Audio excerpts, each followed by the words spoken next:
सनातन शंखनाद महोत्सवाचा आजचा दुसरा दिवस आहे आणि या शंखनाद महोत्सवामध्ये अनेक व्याख्याते असतील, अनेक प्रवचनकार असतील, कीर्तनकार असतील, हिंदुत्ववादी विचारधारेचे वक्ते असतील, अनेक आपण या ठिकाणी बघायला आपल्याला मिळालेत। परंतु मी आज तुम्हाला अशा व्यक्तिमत्वाशी भेट करून देणार आहे ज्यांनी वयाच्या 90व्या वर्षी आणि आता त्यांची तिसरी पिढी सुद्धा धर्माचा प्रचार प्रसार सातत्याने करतायत।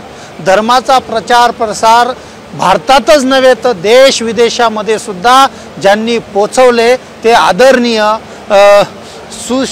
शेवडे गुरुजी आहेत माझ्यासोबत। वयाच्या 90व्या वर्षी सुद्धा गुरुजी आजही कुठल्याही इतिहासाबद्दल, कुठल्याही धर्माच्या कार्याबद्दल कुठलीही माहिती आजही त्यांच्याकडे सहज उपलब्ध असते। गुरुजी, खरं तर मी तर फार लहान आहे, तुमची मुलाखत घेण्या इतका मी योग्य नसू शकतो, परंतु आज आम्हाला सुद्धा एक आनंद होतो की तुम्ही वयाच्या 90व्या वर्षी सुद्धा आज धर्माचं हे पताका जी आहे ती आज देश विदेशामध्ये पोचवतात। काय नेमकं सांगताय? कारण की आज तुम्ही मुंबईवरनं गोव्याला आलात या धर्मकार्यासाठी। काय आहे, ही ईश्वरी कृपा आहे आणि माझा पूर्ण विश्वास आहे की देवाच्या कृपेशिवाय आपल्या हातून काही कामं होऊ शकत नाही। देवाचीच इच्छा मी या कामासाठी यावं, जीवनात काम करत राहावं, धर्माचा प्रसार करावा अशी त्याची इच्छा। त्यामुळे माझी एकही नोकरी स्थिर राहिली नाही। मी BA झालो आणि शिक्षक झालो हायस्कूलला, पण 2-3 वर्षातच पुढे मी MA झालो। मग मला खालसा कॉलेजला लेक्चरर म्हणून नोकरी मिळाली। त्यानंतर आणखी 1-2 वर्षांनी मी MAd झालो। मग मला शहापूरला हायस्कूलला प्रिन्सिपलशिप मिळाली आणि हे सगळं करता करता अशी एक वेळ आली की ज्या वेळेला मला नोकरी सोडून द्यावी आणि पूर्ण वेळ प्रवचनं करावी असं वाटायला लागलं आणि हे मी करायला सुरुवात केली। आणि 80 साली एक असा चमत्कार झाला की एक दिवशी अचानक दुपारी टपालनी माझ्याकडे एक पत्र आलं। त्या पत्रामध्ये अमेरिकेतून जागतिक हिंदू परिषदेला मी भारताचा प्रतिनिधी म्हणून यावं असं आमंत्रण होतं। बॅटन रूज या गावी ती परिषद होती आणि ते पत्र पाहून मी चकित झालो। अमेरिकेत परिषद, भारताचा प्रतिनिधी मी, माझ्यापेक्षा कितीतरी मोठी माणसं त्यावेळी असतील। ही 1980 सालची गोष्ट आहे आणि अशा परिस्थितीमध्ये आपल्याला बोलवण्यात आलं आहे, पण आपण जाणार कसं? याचं कारण असं होतं की ती परिषद होती 5 जुलैला आणि मला पत्र आलं हे 25 जूनला, म्हणजे फक्त 10 दिवसमध्ये।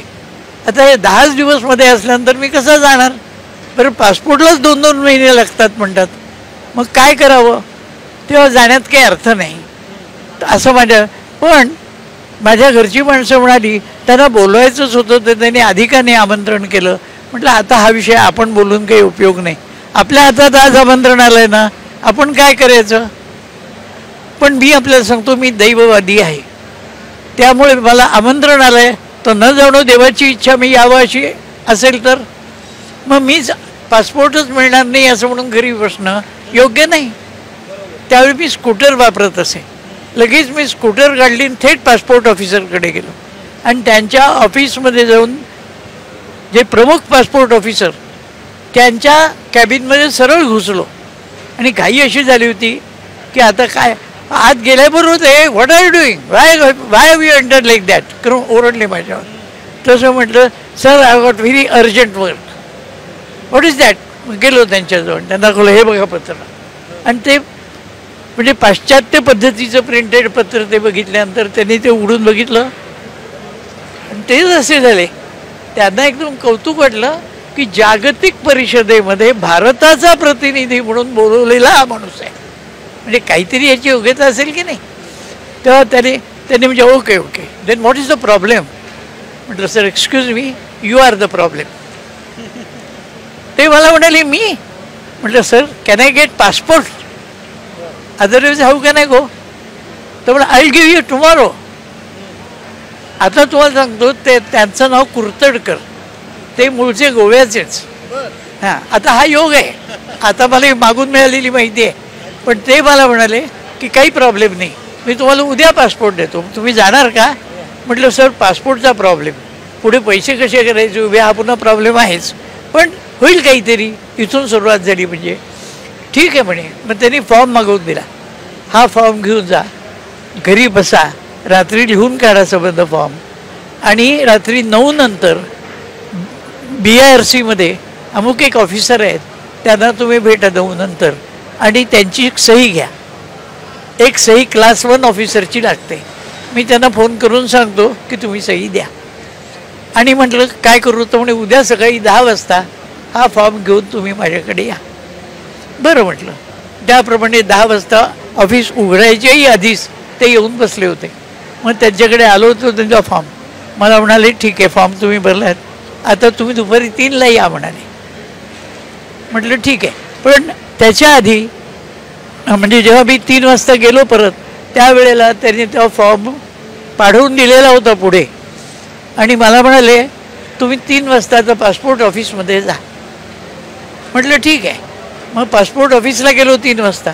माझा रेडी पासपोर्ट, हातात पासपोर्ट मिळाला, आणि पुन्हा त्या पासपोर्ट ऑफिसरनी सांगितलं की अमुक ठिकाणी विजा ऑफिस आहे, तिथे तुम्ही जा. साहेबांनी फोन करून त्यांना कळवलं आहे तुमचा विजासुद्धा आज मिळेल. फक्त व्याख्यानासाठी तुम्हाला पासपोर्ट असेल, व्हिजा असेल, ही सर्व जी प्रोसेस असते तिला किती वेळ लागला होता आणि किती दिवसात तुम्ही पूर्ण केली? नाही, हे तर दुसऱ्याच दिवशी झालं ना. अच्छा, 2च दिवसात? 2 दिवसात पासपोर्ट आणि विजा मिळाला. आता प्रश्न तिकिटाचा आणि पैशाचा. तर मग म्हटलं तर काय करूया, दैव पाठीशी असलं की काम कसं होतं हे मला सांगायचं आहे. त्या दिवशी दुपारी गिरगावातल्या नवरे नावाच्या माझ्या एका मित्राचा फोन आला, वहिनी कशा आहेत, मध्ये तब्येत बरी नव्हती वगैरे. मी सांगितलं ते सगळं ठीक आहे, पण मी आता अमेरिकेला जायची संधी आली आहे मला, पण पैसे नाहीत माझ्याजवळ, तर काय करावं हा प्रश्न आहे. अरे कशी काय संधी आली? मग त्याला हे थोडक्यात सांगितलं. बरं म्हणे, बघूया आपण, मी काहीतरी करतो.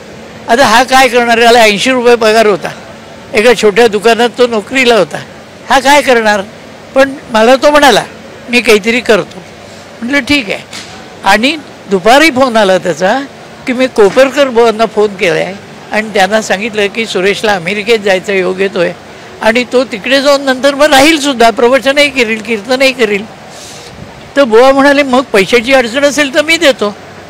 आणि कोपरकर बुवा बँकेत जाऊन 20,000 रुपये काढून आले आणि दुसऱ्या दिवशी सकाळी घेऊन आले, आणि मला 20,000 रुपये त्यांनी दिले. त्यावेळी तिकीट 7,000 रुपयेच होतं अमेरिकेचं. त्यावेळी मला त्यांनी 20,000 रुपये दिले. ते घेतल्यानंतर लागू नावाचे दादरला एक विमानाच्या तिकिटाचं दुकान अजूनही आहे. ते म्हणाले अरे यार 6 दिवसाच्या फ्लाईट सगळ्या बुक आहेत, पण मी करतो तुझी सोय. म्हटलं काय कराल पहा म्हणे. मग मी बसलो तिथे. यांनी एका वृद्धग्रस्तांना फोन केला, ते अमेरिकेत मुलाकडे राहतात, ते परत जायचे होते. त्यांना फोन केला की तुम्ही जे 2 तारखेला का 3 तारखेला निघायचे आहात ते त्या दिवशी नाही गेलं तर चालेल का? ते म्हणाले चालेल की. का? म्हणे नाही मला सीट रिकामी करून घ्यायची म्हणे तुमची. ते म्हणाले चालेल. मग त्यांचं तिकीट त्यांनी 5 तारखेचं केलं आणि मला 3 तारखेचं तिकीट मिळवून दिलं आणि मी गेलो. म्हणजे बघा कसं कसे योग आहेत. आणि विशेष म्हणजे 3 तारखेला मी गेलो, 4 तारखेला पोचलो. बरं तिकीटं त्यांनी दिली त्यावेळी पॉकेटात 5 तिकीटं होती. मी त्याला म्हटलं अरे मी एकटा जायचं आहे, तू 5 तिकीटं कशाला दिलीस? तो म्हणाला तुला 5 फ्लाईट्स घ्याव्या लागणार आहे. लंडन ते वेटन रूज, म्हणजे लंडन ते New York, New York Atlanta, Atlanta New Orleans, New Orleans Baton Rouge, एवढ्या 5 फ्लाईट घेऊन जावं लागेल म्हणे. आणि उद्या तू 8 वाजल्यानंतर पोचशील. तर त्याप्रमाणे मी गेलो. सगळा नवीन प्रवास. बरं त्याच फ्लाईटवर का दुसरे येत नाहीत त्या विमानतळावर. म्हणजे विमानतळ जरी असला तर लाईनवर येत नाही. मग ते सांगतात की आता पुढे तुम्ही 8 नंबरच्या गेटवर जा, 12 नंबरच्या गेटवर जा, मग तिथून दुसऱ्या कंपनीचं विमान. असं करत करत मी गेलो. माहीत नसलेल्या जीवनात ह्या सगळा 5 प्रवास. आणि तिथे गेल्यानंतर आता जायचं कोणाकडे? आपले नातेवाईक तर कोणी नाहीत. पण ज्याचं पत्र आलं होतं ना, मी डोक्यात ठेवलं होतं की त्याच्यात रेसिडेन्शियल नंबर होता. आणि पृथ्वीराज दूरध्वनी वगैरे काही संपर्क दूरध्वनी होते. पण काय आहे की तोपर्यंत डोक्यातच आलं नाही काय करावं. आता ते बघितल्यानंतर त्याचा रेसिडेन्शियल नंबर बघितल्याबरोबर मी त्याला विमानतळावरून फोन केला की मी आलो आहे. तो म्हणाला आप आ गए कैसे आए. तो म्हटले 5 फ्लाइट लेके आ गया यहाँ आके मिल. ओ ठीक आहे कोई बात नाही आप नॉर्थ गेट पर आइए. आता तेव्हा मला कळलं की तिथे ईस्ट वेस्ट नॉर्थ वगैरे गेट्स आहेत. तो नॉर्थ गेट पर आइए. म्हटलं कब. तो म्हणे आप आ जाइए 10 मिनट में मेरी लड़की आएगी आपको लेने. आणि मी समोरच नॉर्थ गेट होतं आणि मी तिथून 5 मिनटावर होतो. त्या गेटजवळ जाऊन उभं राहिलो. तेवढ्यात गाडी आली आणि त्यातून एक मुलगी उतरली.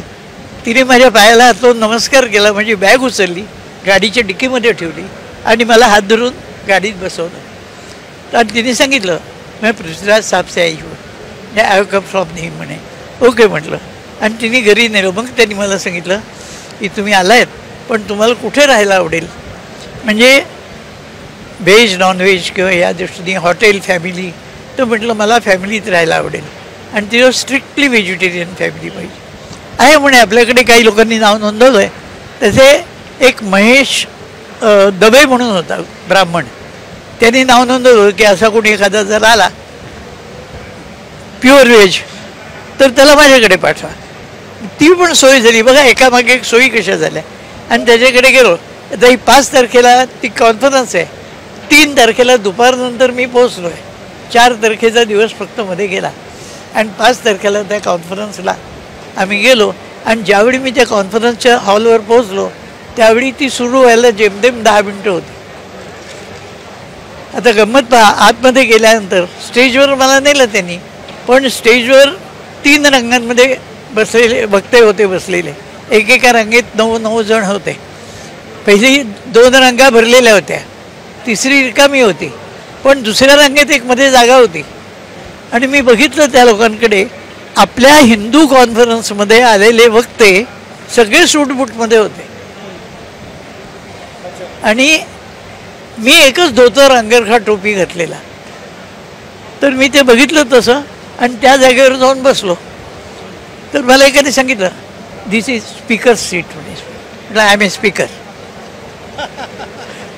मग ते चकित झाले. अरे धोतरवाला बोलणारे की काय.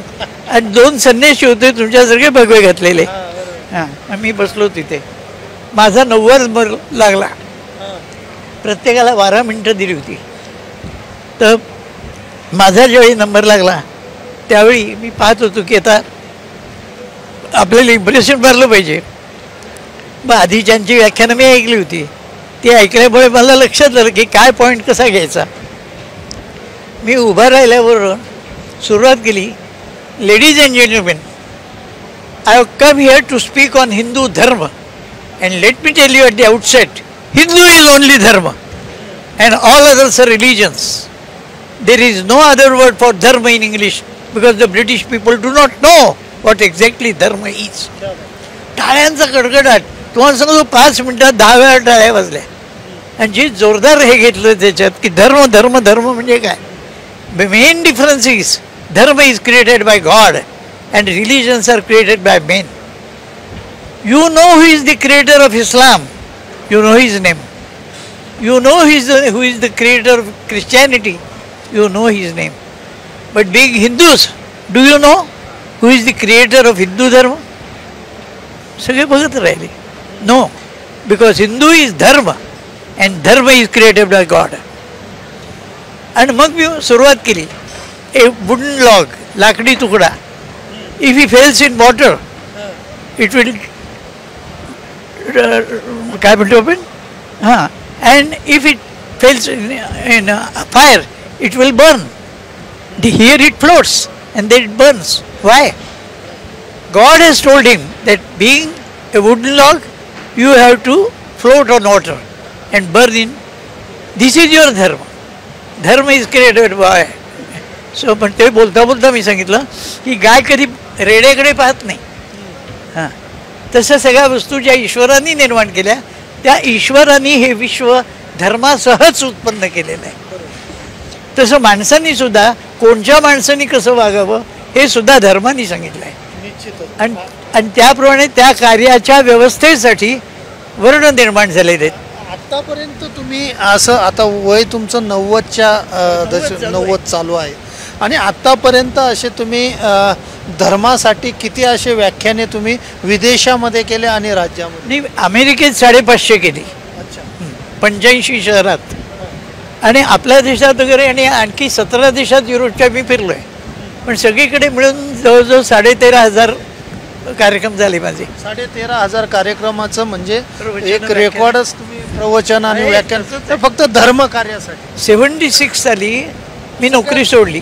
एक प्रश्न विचारला जातोय, तुम्ही छत्रपती संभाजी महाराजांचा खरा इतिहास हा बाहेर आणला होता. महाराजांची जी बदनामी केली जात होती त्या बदनामीला कुठेतरी वाचा फुटाय, ती बदनामीचं काय खरं होतं त्याचं तुम्ही बिंगुल जे बाहेर आणलं, नेमकं काय प्रकार होता सांगतो. तो काय आहे, संभाजी महाराजांच्या शौर्याचा, पराक्रमाचा वगैरे सगळा भाग सांगणाऱ्या लोकांनी सुद्धा आत्तापर्यंत हेच सांगितलं की संभाजी बायकांच्या बाबतीमध्ये म्हणती थोरातांची कमळा वगैरे वगैरे नावं हे सगळी काल्पनिक आहेत. पण तो बायकांच्याबद्दल असा वागणुकीचा वाईट होता आणि दारुड्या होता. शिवाजी महाराजांचा मुलगा असूनही ज्या 2 गोष्टी शिवाजी महाराजांनी कधी केल्या नाहीत त्या करण्याची प्रवृत्ती संभाजीची होती, हा त्याचा दोष सांगितला जात असे. तर मी संशोधन करून काढलं आहे की संभाजीचा कुठल्याही स्त्रीशी काहीही संबंध आलेला नाही. ही थोराताची कमला किंवा तुळजा किंवा कोण हे जन्मालाही न आलेल्या बायका आहेत. या साहित्यिकांच्या डोक्यातून उत्पन्न झालेल्या व्यक्ती आहेत, या प्रत्यक्ष नाहीत. आणि संभाजींनी कधी दारूचा थेंबसुद्धा घेतल्याचा एकही ऐतिहासिक पुरावा नाही. हे चॅलेंज केले मी. कुठेतरी इतिहासाला भरकटल्यासारखं झालं होतं. आणि काय आहे, शिवाजी महाराजांचा मोठेपणा गाताना त्यांचा मुलगा सुद्धा त्यांच्यापेक्षा मोठा नको व्हायला, अशी काही लोकांची प्रवृत्ती होती. पण आम्ही तर म्हणतो त्यांचा मुलगा त्यांच्यापेक्षा मोठा झाला तर कौतुकाचीच गोष्ट आहे. आज माझ्यासमोर माझ्या सच्चिदानंदाचा सत्कार झाला ही मला आनंदाचीच गोष्ट वाटणार आहे. तुम्ही आता सच्चिदानंदजी शेवडे, कारण की मी पण नेहमी त्यांचे व्याख्यानं ऐकत असतो. आत्ता ही तुमची 3री पिढी सुद्धा तयार झाली आहे. आमचा हा सुद्धा परीक्षित सुद्धा उत्तम व्याख्यानं देतो. कशा पद्धतीने तुम्ही यांना हे बाळ करू? खरं सांगायचं, हे त्यांचं क्रिएशन स्वतःच आहे, मी नाही त्यांना तयार केलं. माझ्याजवळ बसून त्यांनी काहीही शिकून घेतलेलं नाही, त्याला गरजही वाटली नाही. त्यांनी माझी ऐकली पुष्कळ प्रवचनं, परंतु त्यांनी स्वतः अभ्यास केला, उत्तम प्रकारची व्याख्यानं देण्याची तयारी केली. आणि त्यांचं वक्तृत्व आणि त्यांची निष्ठा याही गोष्टी महत्त्वाच्या, त्यामुळे ते यशस्वी झाले.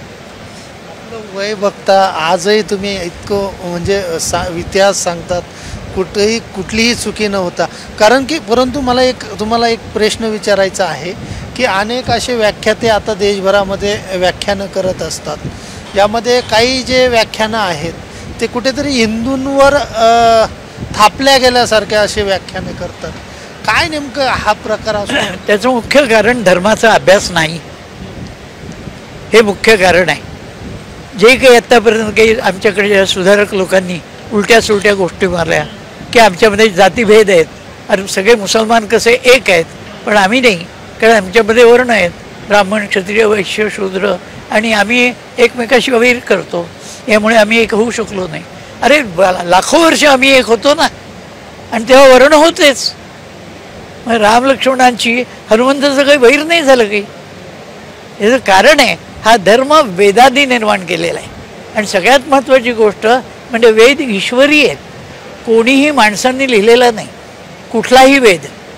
त्यामुळे ऋषया न तू मंत्र करता राहा, मंत्र द्रष्टा राहा, असं वेदातच सांगितलं आहे की ऋषी हे मंत्रांचे द्रष्टे आहेत, करते नाहीत. आणि वेद ईश्वरी आहे, अनादी आहे. त्यामुळे ईश्वरामध्ये एकही असंभाव्य, खोटी, चुकीची अशी गोष्ट नाही सांगितलेली. आता हे सगळं काय मूलभूत अभ्यास मी केला आहे, आणि त्यामुळे इतक्या श्रद्धेने मी बोलतो, श्रद्धेने बोलतो, इथे गडबड नाही काही. आता शेवटचा प्रश्न घेतो मी, आणि बऱ्याच वेळापासून आपण एवढं माहिती दिली, अनुभव खूप चांगले आपण सांगितलं.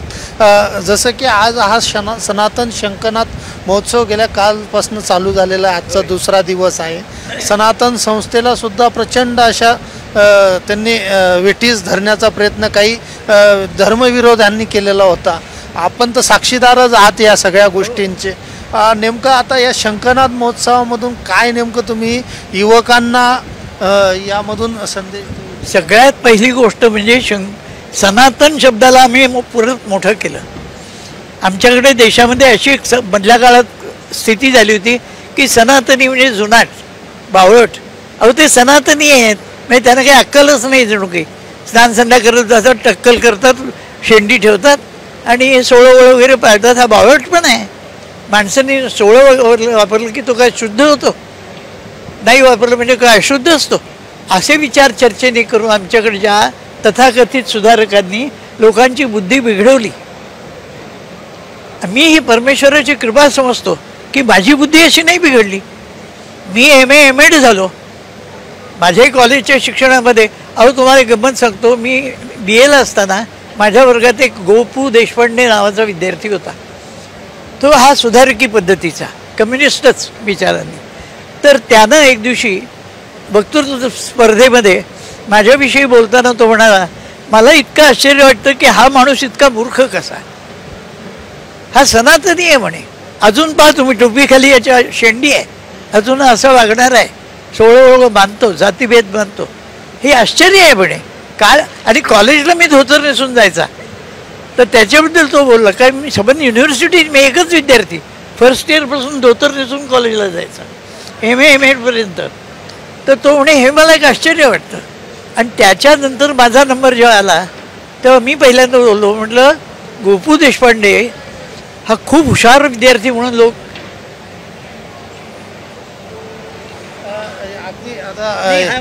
पूर्ण नाही झालं. गोपू देशपांडे हा मला खूप हुशार विद्यार्थी वाटतो, पण याला आश्चर्य शब्दाचा अर्थ कळत नाही. अरे आश्चर्य म्हणजे जी गोष्ट कधी घडत नाही ती घडली.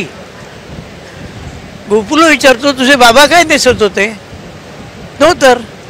अरे रघु तुझे बाबा काय नेसतात? तो म्हणाला धोतर. म्हणजे माझे बाबा धोतर नेसतात.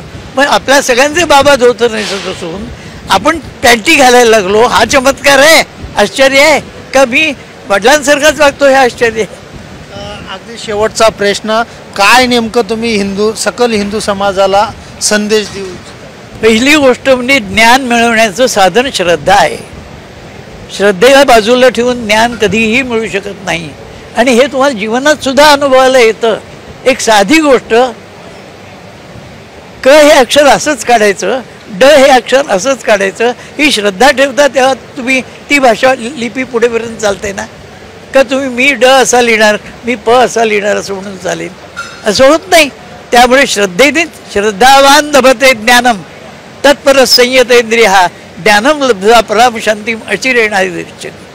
आणि धर्म ईश्वर निर्मित असल्यामुळे आमचे सर्व गोष्टी आमचं कल्याण करणाऱ्याच आहेत. आणि आम्ही जर त्याच्याकडे लक्ष दिलं नाही तर महम्मदानी हे निर्माण केलं आणि अरे त्याला कळत काय होतं? पण ज्यादा ईश्वरांनी निर्माण केलं. आणि हे ज्ञानेश्वरीमध्ये 16व्या अध्यायात 3 ओव्यांमध्ये सांगितलं आहे. त्या ओव्या फक्त सांगून ठेवतो आणि थांबवतो. विश्व हा अनादी ठावो, येथ नियंता ईश्वर रावो, चावडिये न्यावो अन्यावो निवडी वेदू, वेदी अन्याय ओढे तो निरय भोगे दंडे, संन्यायी तो सुरवाडे स्वर्गी जिये, ऐसी हे विश्व व्यवस्था अनादी जे पार्था, तया ते बुडती वृथा आघवेची हे. हे मूर्ख लोक म्हणणारे खोटं आहे हो, खोटं आहे हो. निश्चितच. तर असे अनुभव आणि खूप काही असा इतिहास असेल, कारण की त्यांचे जे अनुभव आहे ते त्यांनी या ठिकाणी आपल्यासमोर वयाच्या 90व्या वर्षी मांडलेत. आणि खूप महान प्रवचनकारसुद्धा ते होते. शेवडे गुरुजींचा जो काही प्रवास आहे, अगदी खडतड प्रवास त्यांनी देवदेश धर्मासाठी या ठिकाणी केलेला आहे. आणि वयाच्या 90व्या वर्षीसुद्धा आज शंखनाद महोत्सवामध्ये अगदी तरुणासारखे ते आज या ठिकाणी उपस्थित आहेत. आणि आज आम्हालासुद्धा यांच्यापासून खूप काही अशी प्रेरणा या ठिकाणी मिळते. आणि एक युवकांनासुद्धा ऊर्जा मिळते की एखादी इतिहासकार किंवा प्रवचनकार असेल किंवा व्याख्याता असतील, ते ज्यावेळेस जे आपल्या देवदेश धर्माच्या गोष्टी सांगतात त्याने कुठेतरी त्यांच्यावर एक वेगळा प्रभाव आणि एक वेगळी ऊर्जा युवकांना या अशा इतिहासक, प्रवचनकार, कीर्तनकार किंवा व्याख्यान वाचकांकडनं मिळत असते. तर यांचा अनुभव जो आहे तो आपण सगळ्यांनी ऐकलाच निश्चितपणे यांच्या या अनुभवाची सुद्धा कोणी ना कोणी याची ऊर्जा यांच्या अनुभवाची या इंटरव्ह्यूच्या माध्यमातून मिळू शकते। माझ्यासोबत आपलं खूप खूप धन्यवाद। सुदर्शन न्यूजला आपण खूप आपला अमूल्य वेळ दिल्याबद्दल आपलं मनापासून धन्यवाद। कॅमेरा पर्सन संदीप बर्बर, दीपक चव्हाण, सुदर्शन मराठी, गोवा।